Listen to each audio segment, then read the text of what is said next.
ये तो आपने मेटल से, मेटल का क्या इफेक्ट होगा, आप लिगेंड का इफेक्ट देख सकते हैं, nature of ligand.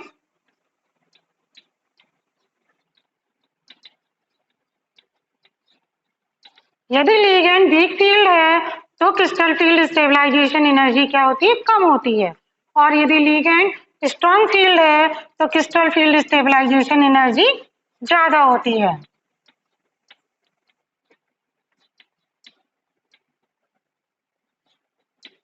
Strong field है तो ज्यादा,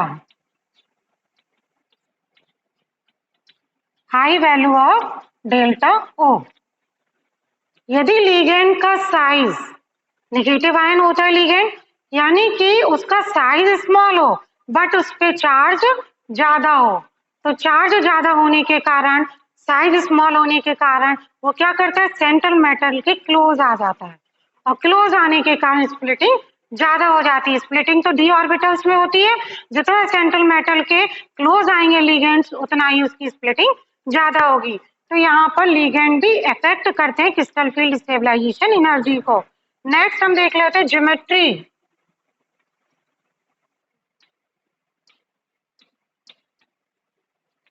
ज्योमेट्री ऑफ कॉम्प्लेक्स, हम आपको तीनों ज्योमेट्री पढ़ा चुके हैं। Delta S P is greater than delta O is greater than delta T.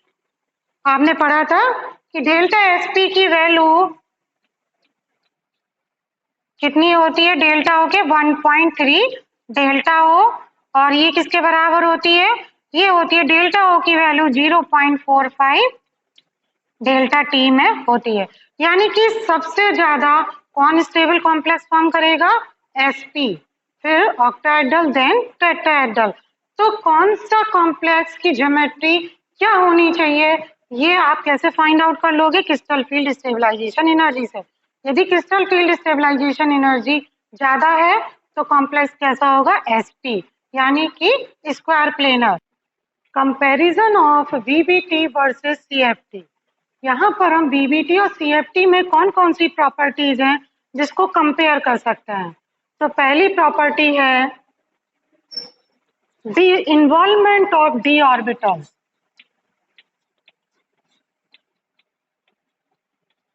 Involvement of D orbitals, आपने अभी तक बीबीटी और सीएफटी दोनों पढ़ ली हैं। तो बीबीटी में डी ऑर्बिटल्स का इन्वॉल्वमेंट में से D X square minus Y square और डी जेड स्क्वायर ऑर्बिटल्स को लिया जाता है, जबकि क्रिस्टल फील्ड थ्योरी में सभी 5 डी ऑर्बिटल्स इन्वॉल्व होते हैं, D X Y, D Y Z, D Z X, D X square minus Y square और डी जेड स्क्वायर। ठीक है, तो यहाँ पर यदि हम ऑक्टाहेड्रल कॉम्प्लेक्सेस को कंसीडर करें तो D X square minus Y square orbitals और डी जेड स्क्वायर ऑर्बिटल्स लिए जाते हैं, जबकि क्रिस्टल फील्ड थ्योरी में सभी 5 डी ऑर्बिटल्स को यूज करते हैं। दूसरा, इनर और आउटर ऑर्बिटल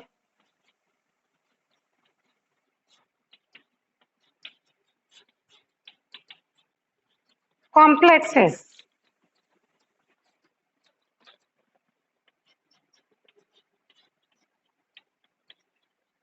जो इनर ऑर्बिटल कॉम्प्लेक्स और आउटर ऑर्बिटल कॉम्प्लेक्स हम बोलते हैं वो किसमें बोलते हैं, बीबीटी में। इनर ऑर्बिटल यानी कि स्ट्रॉन्ग फील्ड लिगेंड किसके अकॉर्डिंग, सीएफटी के अकॉर्डिंग, और आउटर ऑर्बिटल यानी कि वीक फील्ड लिगेंड।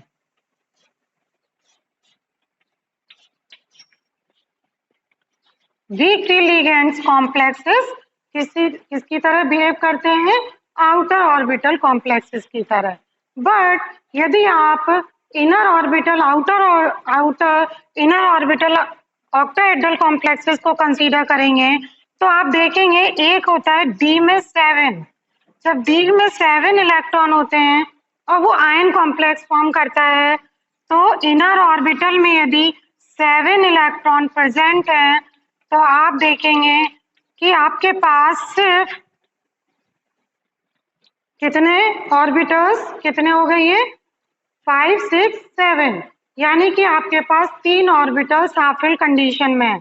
चूंकि आपको क्या चाहिए 2 ऑर्बिटल्स वैकेंट चाहिए अकॉर्डिंग टू वीबीटी, यानी कि ये जो आपके इलेक्ट्रॉन्स हैं ये क्या करेंगे यहाँ पर पेयर अप हो जाएंगे। अब पेयर अप में फिर भी एक इलेक्ट्रॉन शेव है यानी कि बच रहा है, तो इस इलेक्ट्रॉन को क्या करते हैं हम लोग, जब इनर ऑर्बिटल कॉम्प्लेक्स फॉर्म होता है ऑक्टाहेड्रल, तो ये हायर एनर्जी में चला जाता है। यदि ये 3D है तो हम इसको 4D में ट्रांसफर कर देते हैं। तो जब ये यहाँ से यहाँ ट्रांसफर हो जाता है तो ये एक हिसाब से क्या हो गया हायर एनर्जी में इलेक्ट्रॉन का jump. But crystal field theory में किसी भी तरह का हायर इलेक्ट्रॉन में इलेक्ट्रॉन का प्रमोशन नहीं होता है, तो ये एक डिफरेंस है यहाँ पर। इसके बाद type of bonding,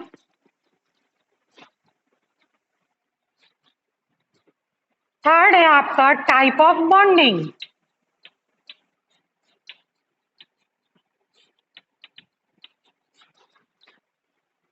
according to VBT जो कॉम्प्लेक्सेस फॉर्म होते हैं वो कोवलेंट बॉन्डिंग से होते हैं, यानी कि जो मेटल के वैकेंट ऑर्बिटल्स होते हैं उसमें लिगेंड अपने इलेक्ट्रॉन पेयर को डोनेट कर देता है और कैसा बॉन्ड फॉर्म हो जाता है कोऑर्डिनेट बॉन्ड। तो वो एक तरह का ओवरलैपिंग होती है मेटल और लिगेंड के ऑर्बिटल्स के बीच। जब ओवरलैपिंग होती है तो कोवलेंट बॉन्ड फॉर्म होता है। बट अकॉर्डिंग टू सीएफटी यहाँ पर मेटल को कैटायन की तरह और लिगेंड को निगेटिव आयन की तरह यूज किया गया है, यानी कि जो मेटल पे चार्ज होता है उसको हम पॉइंट चार्जेस की तरह कंसीडर करते हैं। ये हमने मेटल ले लिया और लिगेंड यदि निगेटिव आयन है तो इनके बीच में इलेक्ट्रोस्टैटिक अट्रैक्शन फोर्स होता है, यानी कि बॉन्डिंग कैसी होती है आयनिक। और यहाँ पर यदि लिगेंड को हम डाइपोलर मॉलिक्यूल की तरह कंसीडर करते हैं सीएफटी में, तो उसका नेगेटिव पोल किसकी तरफ आ जाता है मेटल कैटायन की तरफ। तो यहाँ पर बॉन्डिंग में भी डिफरेंस है। इसके बाद हम लोग ले लेंगे splitting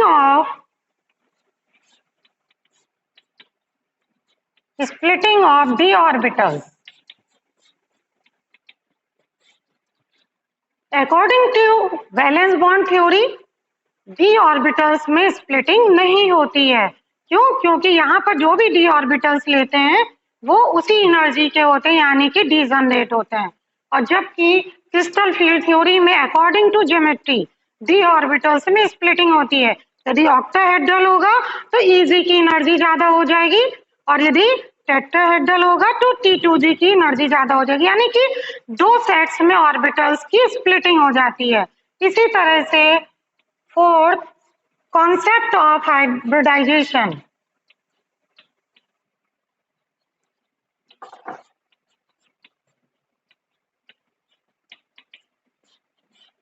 कॉन्सेप्ट ऑफ हाइब्रिडाइजेशन आप जानते हैं कि वीवीटी में कंसीडर किया जाता है। यहाँ पर जो मेटल आपका है मेटल के ऑर्बिटल से उसमें पहले हाइब्रिडाइजेशन होगा, उसके बाद कॉम्प्लेक्स फॉर्म होगा, जबकि क्रिस्टल फील्ड थ्योरी में हाइब्रिडाइजेशन के कॉन्सेप्ट को कंसीडर नहीं किया गया है। और नेक्स्ट है आपका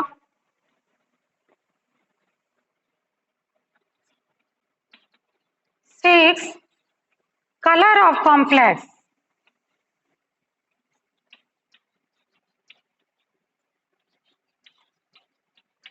कॉम्प्लेक्सेस के कलर को क्रिस्टल फील्ड थ्योरी में एक्सप्लेन किया गया है, जबकि वीबीटी के अकॉर्डिंग हम कॉम्प्लेक्सेस का कलर डार्क है या लाइट है उसको एक्सप्लेन नहीं कर सकते हैं।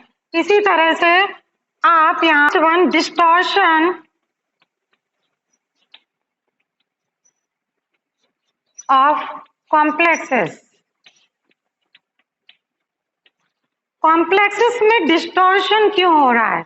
वैलेंस बॉन्ड थ्योरी के अकॉर्डिंग डिस्टॉर्शन तो होता है, बट ये डिस्टॉर्शन क्यों होता है इसको हम क्रिस्टल फील्ड थ्योरी के अकॉर्डिंग एक्सप्लेन कर सकते हैं। जैसा कि हमने आपको बताया था कि जब T2G ऑर्बिटल्स और EG ऑर्बिटल्स की सिमेट्री में चेंज होता है, यानी कि T2G ऑर्बिटल यदि 3 और इजी ऑर्बिटल में यदि 2 इलेक्ट्रॉन है तो ये हाफ फिल कंडीशन में होता है। इसी तरह से यदि T2Z में 6 इलेक्ट्रॉन है और इजी में 4 इलेक्ट्रॉन है तो ये फुलफिल्ड हो गया, यानी कि ये ऑर्बिटल सिमेट्रिकल है। इनको छोड़कर बाकी जो भी इनमें इलेक्ट्रॉन की फिलिंग होगी उसके कारण थोड़ा डिस्टॉर्शन होता है। T2Z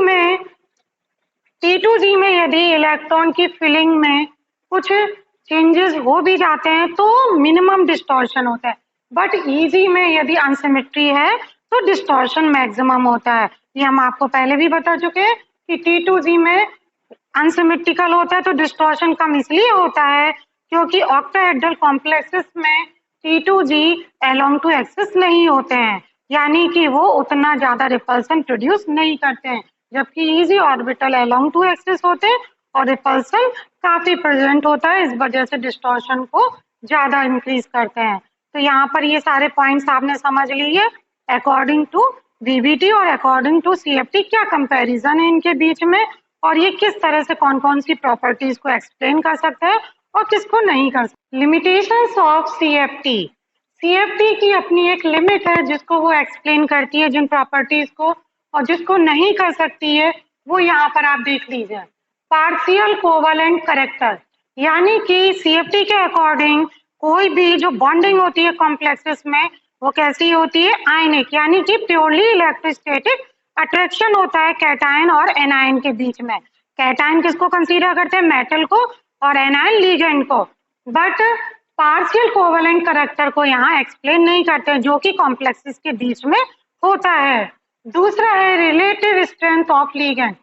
यहाँ पर आपने स्पेक्ट्रोकेमिकल सीरीज पढ़ी थी जहां पर लिगेंड्स का एक अपना पर्टिकुलर स्थान होता है, ठीक है, बट वो वहां पर क्यों प्रेजेंट है, आपस में उनकी क्या स्ट्रेंथ है, उसका कोई भी यहाँ पर एक्सप्लेनेशन नहीं दिया हुआ है कि कौन सा वीक टील की तरह कंसीडर हो रहा है, कौन सा स्ट्रॉन्ग टील की तरह कंसीडर हो रहा है, ये तो पता है, बट वो क्यों हो रहा है, आखिर उसमें इस तरह की प्रॉपर्टी क्यों है किसी भी लिगेंड में, तो उसको एक्सप्लेन अच्छे से नहीं किया गया है। थर्ड है कलर ऑफ कॉम्प्लेक्सेस। कॉम्प्लेक्सेस के कलर को डी ट्रांजिशन के थ्रू तो एक्सप्लेन किया गया है, बट यदि उसमें चार्ज ट्रांसफर मैकेनिज्म हो, यानी कि चार्ज ट्रांसफर हो रहा है, कुछ कॉम्प्लेक्सेस होते हैं जहां पर चार्ज ट्रांसफर के थ्रू कलर होता है उन कॉम्प्लेक्सेस का, उसको यहाँ पर एक्सप्लेन नहीं किया गया है। तो कुछ कॉम्प्लेक्सेस को छोड़कर बाकी कॉम्प्लेक्सेस के कलर को हम CFT से एक्सप्लेन कर सकते हैं। नेक्स्ट है पाई बॉन्डिंग। पाई बॉन्डिंग को कंसीडर नहीं किया गया CFT में, सिर्फ सिग्मा बॉन्डिंग को कंसीडर किया गया है, जबकि आप जानते हैं कि कॉम्प्लेक्सेस में पाई बॉन्डिंग भी होती है। तो हम लोग आगे मॉलिक्यूलर ऑर्बिटल थ्योरी में सिग्मा और पाई बॉन्डिंग दोनों को पढ़ेंगे। इसके बाद properties dependent of ligand orbitals. तो जो प्रॉपर्टीज लिगेंड ऑर्बिटल्स पर डिपेंड करती हैं वो यहाँ पर कंसीडर नहीं की गई हैं, क्योंकि सारा फोकस आप देख रहे हैं कि जो भी क्रिस्टल फील्ड स्टेबलाइजेशन एनर्जी है वो भी मेटल की निकाली जा रही है, मेटल के डी ऑर्बिटल्स का स्प्लिटिंग हो रही है, बाकी लिगेंड के ऑर्बिटल्स को यहाँ पर इन्वॉल्व नहीं किया गया है। तो इस तरह से जो लिगेंड से रिलेटेड प्रॉपर्टीज हैं उनके ऑर्बिटल क्या क्या प्रॉपर्टीज शो करते हैं वो हम इस थ्योरी में एक्सप्लेन नहीं कर सकते हैं। और लास्ट है आपका no consideration of S, Pf, Py and Pz orbital. आपने देखा कि पूरा जो भी आपका ट्रांजिशन मेटल है उस ट्रांजिशन मेटल के डी ऑर्बिटल्स को कंसीडर किया है। स्प्लिटिंग होगी तो डी ऑर्बिटल्स में चाहे वो कोई भी कॉम्प्लेक्स फॉर्म करे, चाहे उसकी ज्योमेट्री कुछ भी हो, फॉर एग्जाम्पल ऑक्टाहेड्रल हो, चाहे टेट्राहेड्रल हो, चाहे स्क्वायर प्लेनर हो, कहीं भी S, Px, Py और Pz ऑर्बिटल को नहीं कंसीडर किया गया। तो कुछ ड्रॉबैक्स हैं इस थ्योरी के जो हम आगे मॉलिक्यूलर ऑर्बिटल थ्योरी पढ़ेंगे, तो उसमें उस कमियों को दूर करने के लिए जो हुंड और मुल्कन ने थ्योरी दी थी उसमें हम लोग पढ़ेंगे और देखेंगे कि क्या क्या इसके जो ड्रॉबैक है वो वहां पर कवर हो रहे हैं।